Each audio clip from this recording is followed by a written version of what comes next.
A very good morning, students. This is Deepak Tawar, and today we are going to do a very beautiful poem of your Flamingo book, A Thing of Beauty by John Keats. So, before we start the poem, let us know about the poet first. So, the poem is written by John Keats, who was born in 1795 in London. तो pome जो है John Keats के द्वारा लिखी गई है, जिनका जन्म 1795 में लंदन में हुआ था. He had two brothers and one sister, and he was the eldest of all. दो भाई और एक बहन भी थी, जिनमें सबसे बड़े वही थे. सो जॉन कीट्स का जो इंक्लिनेशन था वो लिटरेचर की तरफ था. दो उन्होंने मेडिकल प्रैक्टिशनर भी वो रहे थे अपने टाइम पर, लेकिन वो उन्होंने फील्ड जो है वो छोड़ दी थी बिकॉज उनका जो इंटरेस्ट था वो लिटरेचर में था. और उसके बाद उन्होंने काफ़ी सारी कॉम्पोजिशंस जो है वो लिखी थी. And first volume of his poems published in 1817. First volume जो उन्होंने निकाला था अपनी पॉम्स का वो पब्लिश हुआ था 1817 में. And Endymion written in the same year which later published in 1818. अब आज जो हम पॉम करने वाले हैं thing of beauty, that is an excerpt from the poem Endymion. ठीक है, वो एंडीमियन का ही एक एक्सर्प्ट है जो कि लिखी गई थी 1817 में और बाद में वो पब्लिश हुई थी 1818 में. He suffered a painful death in 1821 due to tuberculosis. बड़ी पेनफुल रही थी उनकी डेथ, उनको टीबी था. And he was just 25 year old when he died. और उनके जो दोनों छोटे भाई थे वो भी ट्यूबरक्लोसिस के कारण ही मरे थे.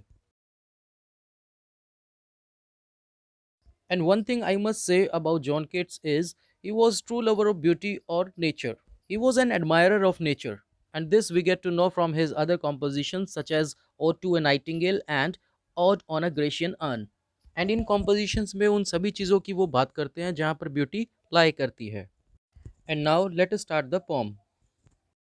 सो this poem is an excerpt as I told you from his poem Endymion. तो ये पोम जो है ये एक एक्सर्प्ट है, एक पार्ट है पोएम एंडीमियन का.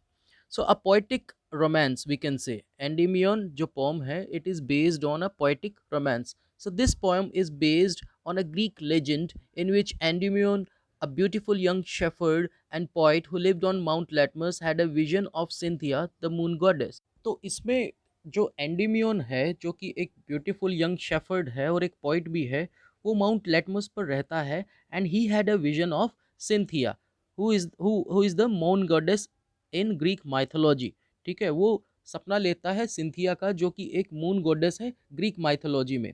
So he got attracted towards her and he just comes out to seek her and wandered away through the forest and down under the sea.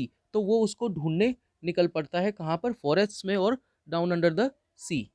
तो ये तो हमने बात कर ली पॉम एंडीमियन की, जिसमें से ये excerpt a thing of beauty जो है वो लिया गया है. Now let us start our poem a thing of beauty. So the poet says, a thing of beauty is a joy forever. Its loveliness increases, it will never pass into nothingness, but will keep a bower quiet for us and a sleep full of sweet dreams and health and quiet breathing.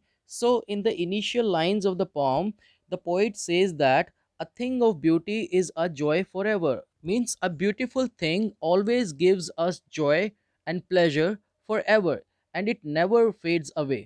एक सुंदर जो चीज़ होती है वो हमेशा हमें pleasure देती है, हमें जॉय देती है और जो कि कभी ख़त्म नहीं होता है.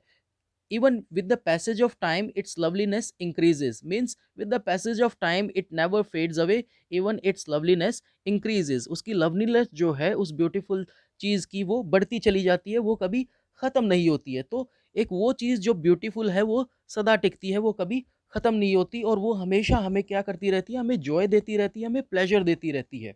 So, as I told you, the poet is an admirer of nature, and according to him, a beautiful thing is the nature. Okay, ये चीज़ हमें भूलनी नहीं है कि he just talking about the nature, which is so beautiful according to him.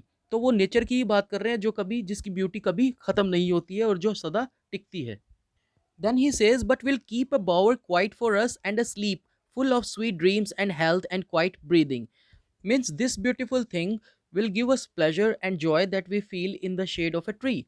मतलब वो कहते हैं कि ये ब्यूटीफुल थिंग हमें वैसा ही फील कराएगी जैसा हम पेड़ के छाँव में करते हैं, बिल्कुल joyful and relaxing.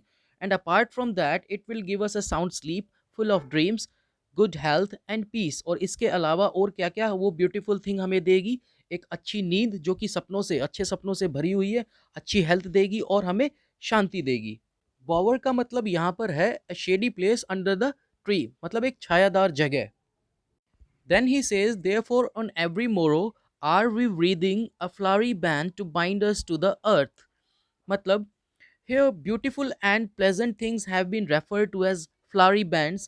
It is only those beautiful things that bind us to this earth। मतलब हर सुबह हम उन सभी ब्यूटीफुल थिंग्स जो हम अपने आसपास देखते हैं, उन्हें अपने आसपास इस तरह से समेटते हैं जैसे हम ब्यूटीफुल फ्लावर्स को इकट्ठा करके एक हार बना रहे हो, उनकी माला बना रहे हो, और जो कि हमें नेचर से जोड़े रखती है, because flowers are also natural.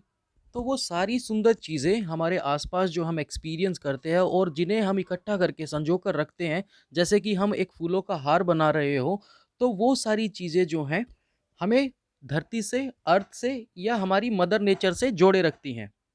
Then he says, spite of despondence, of the inhuman dearth of noble natures, of the gloomy days, of all the unhealthy and overdarkened ways made for our searching, yes, in spite of all, some shape of beauty moves away the pall from our dark spirits।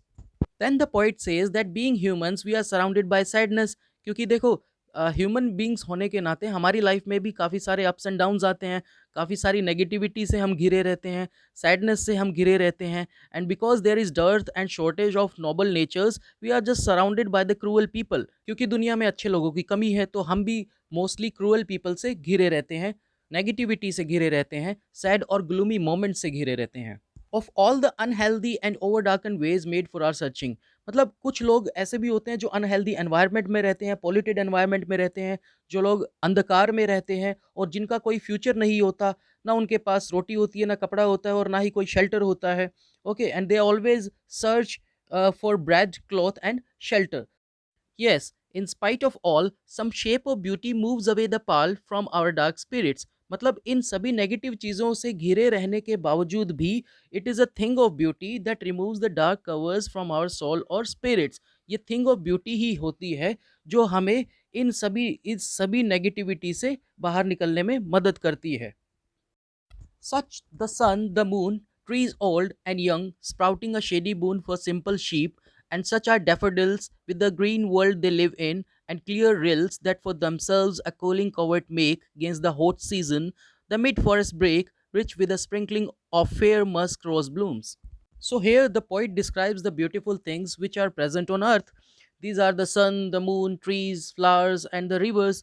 तो poet जो हैं अब उन सभी beautiful things को यहाँ पर describe करते हैं जो कि हम अपने आसपास अपनी अर्थ पर देखते हैं। और इनमें कौन-कौन सी हैं वो beautiful things? They are the sun, the moon, trees, flowers and the rivers, और वो सारी चीज़ें जो हम हमारे नेचर में देखते हैं। एंड वो कहते हैं कि ये सारी ब्यूटीफुल थिंग्स जो हैं उन क्रिएचर्स के लिए जो अर्थ पर रहते हैं, उनके लिए ये ब्लेसिंग्स हैं। ओके, एंड देन वो ये भी डिस्क्राइब करते हैं उसके बाद कि ये सारी ब्यूटीफुल थिंग्स जो हैं, जो हम अपने नेचर में देखते हैं, अपने आसपास देखते हैं, वो क्या प्रोवाइड करते हैं हमें। जैसे कि पेड़ जो है वो हमें क्या देते हैं? छाँव देते हैं, they provide us shade. Flowers are beautiful themselves, फूल तो अपने आप में ही सुंदर होते हैं, वो अपने आप में ही अ थिंग ऑफ ब्यूटी है।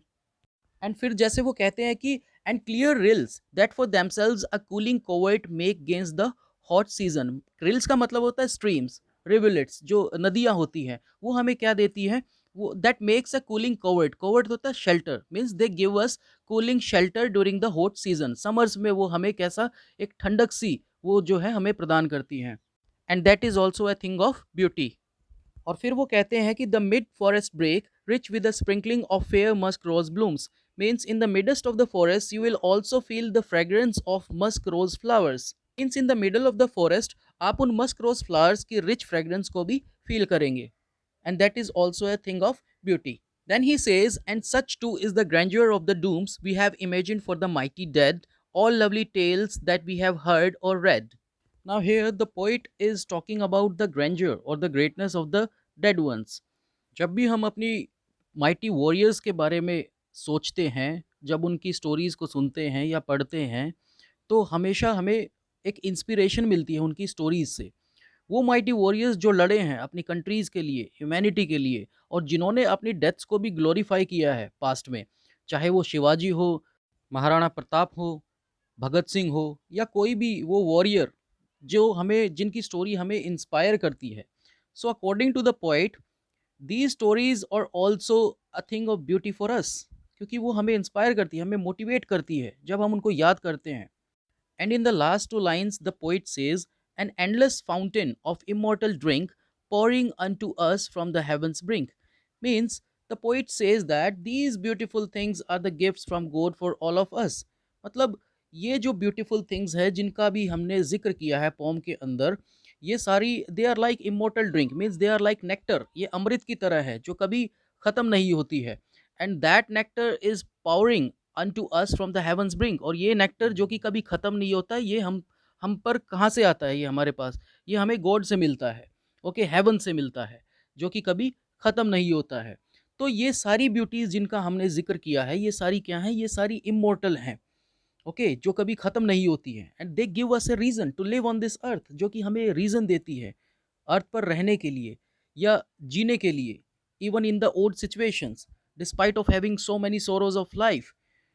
तो चाहे हम कितनी भी नेगेटिविटी से घिरे हों या कितनी भी ओल्ड सिचुएशन में हम हों, तो ये सारी वो ब्यूटीफुल थिंग्स ही हैं जो हमें पॉजिटिव रखती हैं, जो हमें जीने की एक राह दिखाती हैं। So students, this was all about the pome. Hope you understood it well. Thank you.